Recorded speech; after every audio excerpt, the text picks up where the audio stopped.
Studio मछिया मोड़।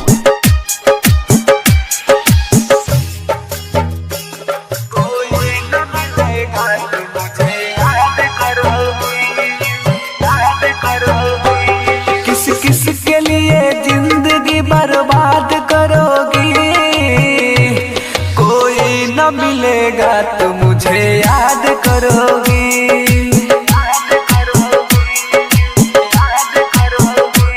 किस किस के लिए जिंदगी बर्बाद करोगी, कोई न मिलेगा तो मुझे याद करोगी।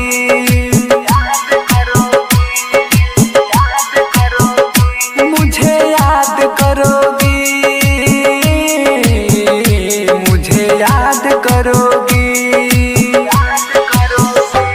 किस किस के लिए जिंदगी बर्बाद करोगी, कोई न मिलेगा तो मुझे याद करोगी।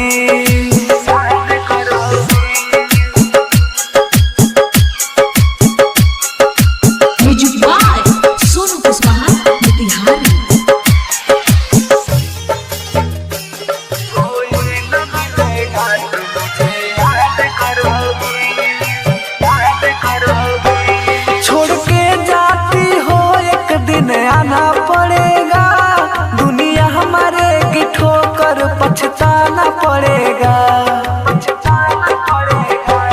छोड़ के जाती हो एक दिन आना पड़ेगा, दुनिया हमारे की ठोकर पछताना पड़ेगा। हालात अपने दिल की ना बता पाओगी, हमसे भी अब नजर ना मिला पाओगी। अब फिर न कभी सूरत पे नाज करोगी, कोई न मिलेगा तो मुझे याद करोगी।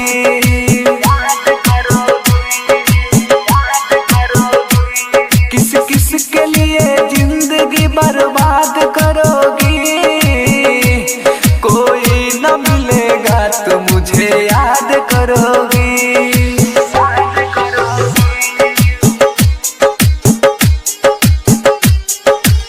मिक्स भाव पल्लवी रिकॉर्डिंग स्टूडियो मछिया मोड़।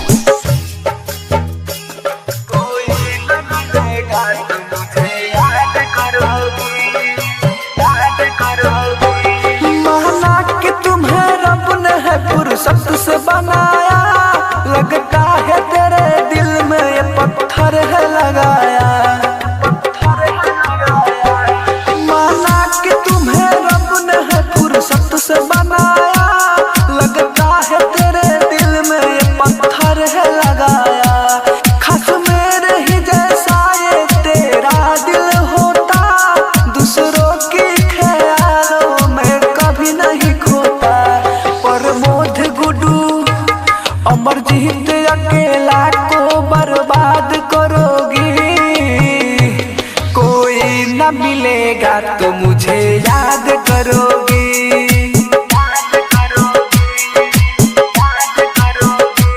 किस किस के लिए जिंदगी बर्बाद करोगी, कोई न मिलेगा तो मुझे याद करोगी।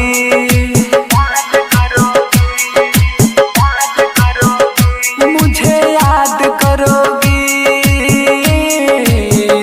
मुझे याद करोगी।